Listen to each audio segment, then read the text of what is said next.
Joining me to share his favourite things is a judge from Virgin Media Television's newest Saturday night talent show, and he's part of one of our favourite bands who got us very excited recently when they said they were getting back together. I'm talking about JLS and Aston Merrygold.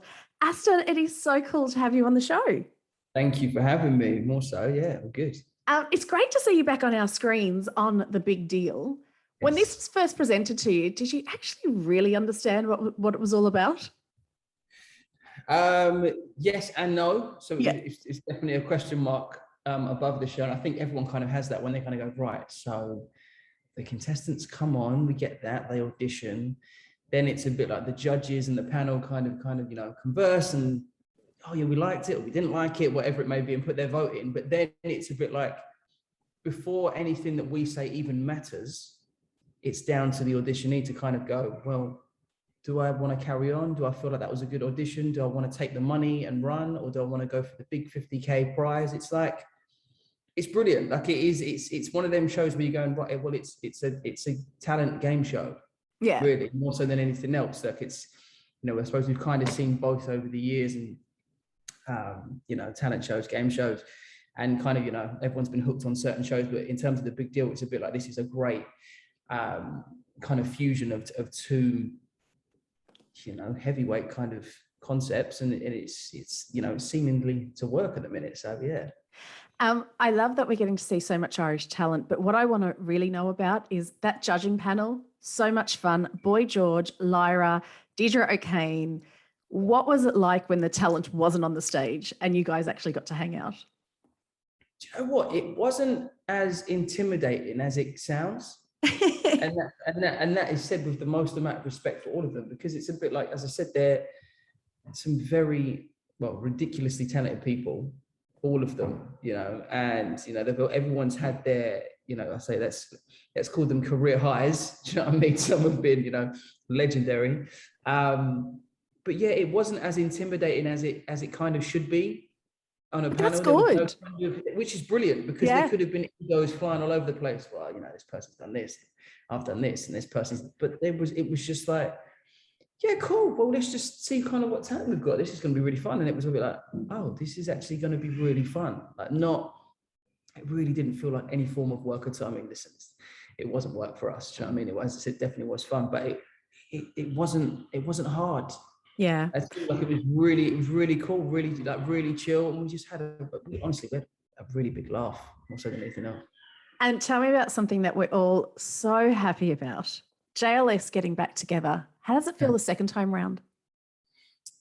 How does it feel? This is what's weird. It's like, obviously the excitement's there and we're loving it and it's great, but it's like, because it's the second time around, it's like, okay, we know what to expect and we know what kind of heights we want to hit, what goals we've got. We were the most focused people ever first time round. I think this time round we're kind of like, right, we know we need to be focused. Kind of, I suppose it's more regimented now that we know, because we've got families and stuff. It's a bit more like, no, I'm actually going to clock off at a certain time. Like, I'm here and I'm going to give it my all and da-da-da-da. But before, it almost felt like even when you were home, you were still on, you were still ticking over, you were still kind of in it. Whereas now it's a bit like, no, you actually have to learn to switch off and it makes you appreciate it, to be honest, a lot more. It makes you, I suppose, work almost harder. Yeah. But do you know what? It's great that you actually get to be Aston and enjoy being Aston as well. And we all think that we know you, but we want to get to know you a little bit more through your favorite things. Are you ready for this? I am ready for this, I think, yeah. What TV show are you obsessing over right now?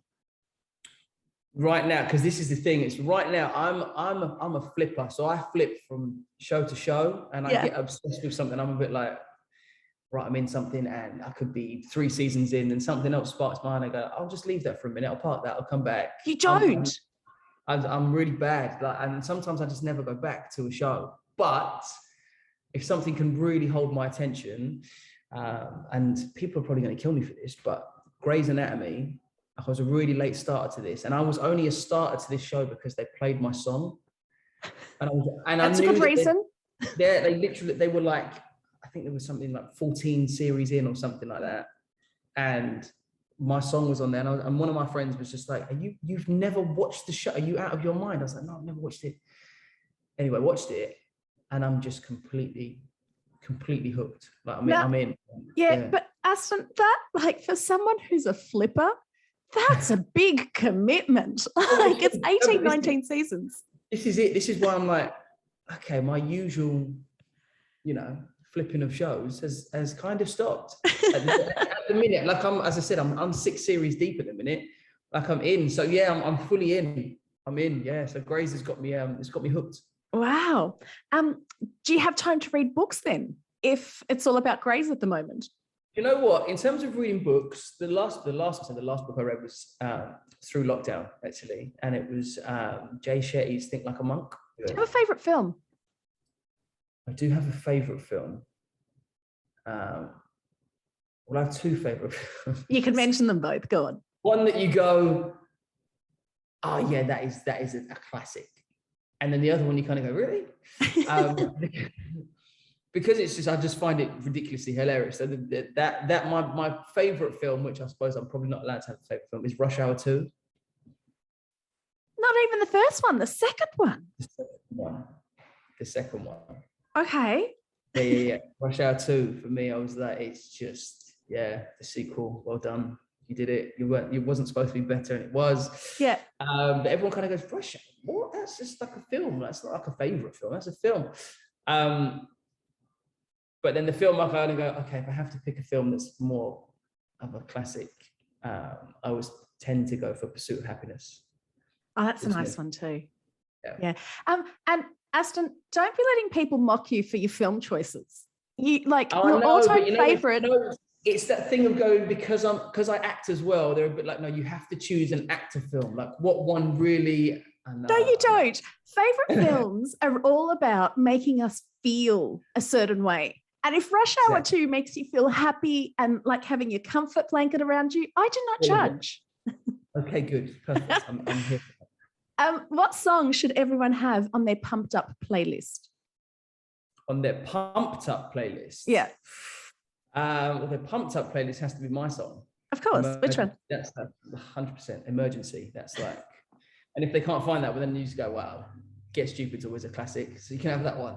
Always up tempo from me. Do you know what I mean? I'm always giving you the full, Jim Banks. We need that. We need that. Do you have a favourite album? I do.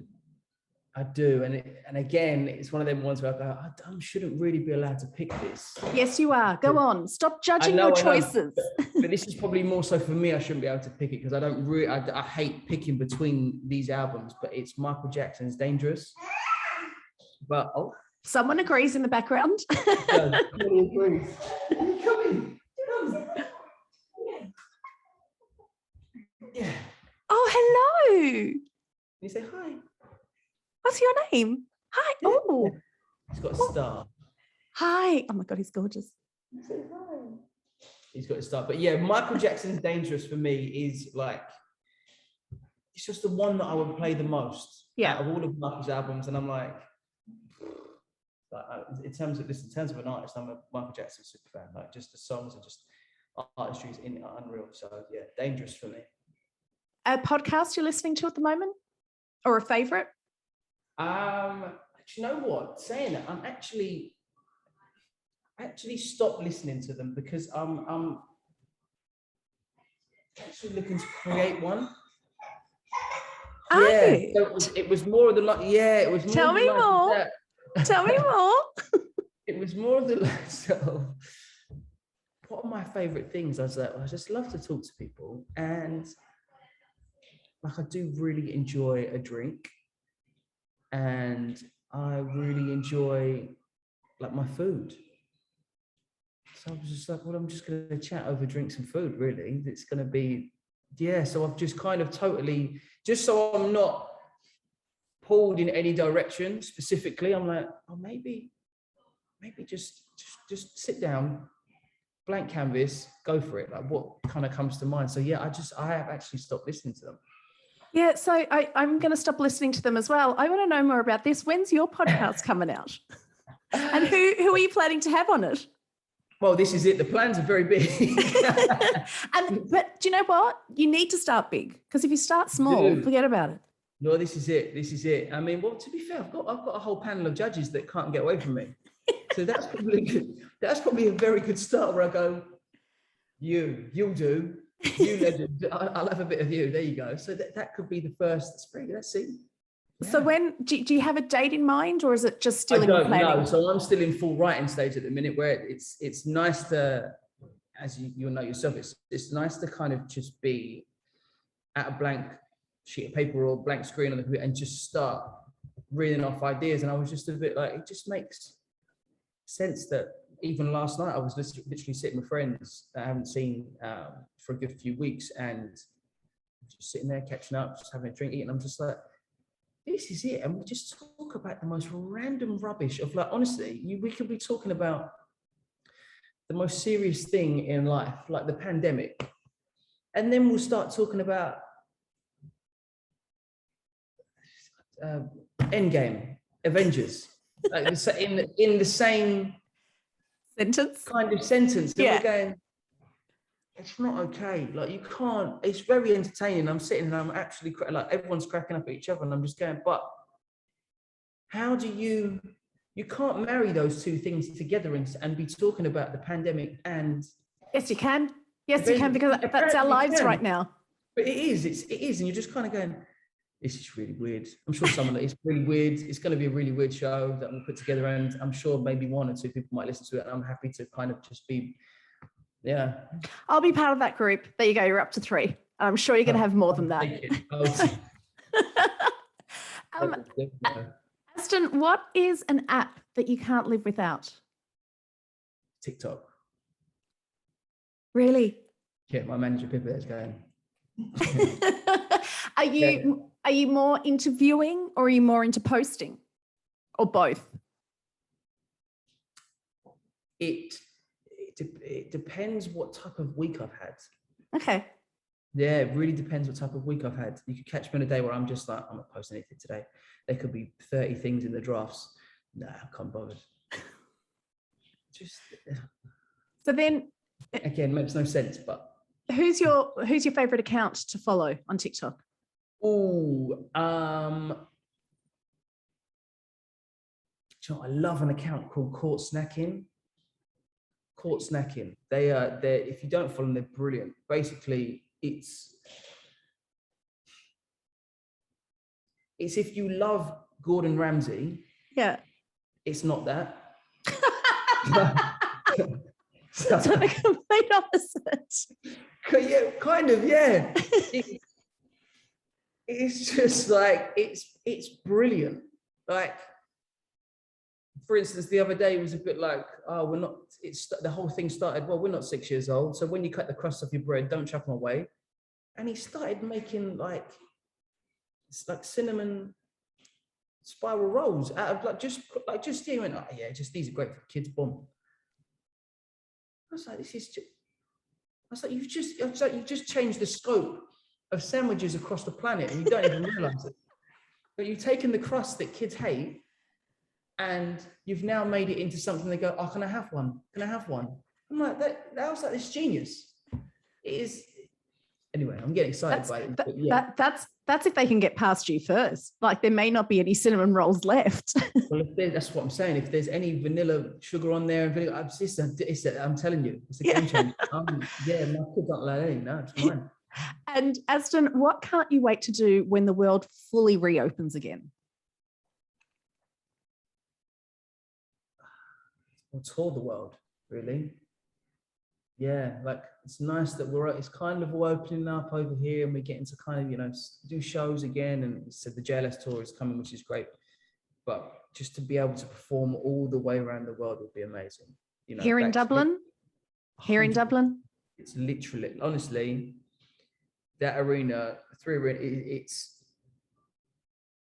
listen, it may not be in terms of, like, it's that kind of arena you go, it's very big, but it's very close. It's very intimate. I love that arena. But that's what I mean. But as an arena, you're like, there's never, performed in some incredible places around the world. I'm like, there's nowhere like that because it's an intimate arena. And I'm like, you can tell people all you want. I'm like, until you experience it. I remember having the same conversation with Jason Derulo at the time when I was on tour with him, and he was like, yeah, that tour's gonna be great. And did it after the first show when I supported him. And he's like, where do I need to look out for? I was like, Dublin. I was like, the arena, like you were listening to O2, yeah, cool, like we're here, and Manchester, blah, blah.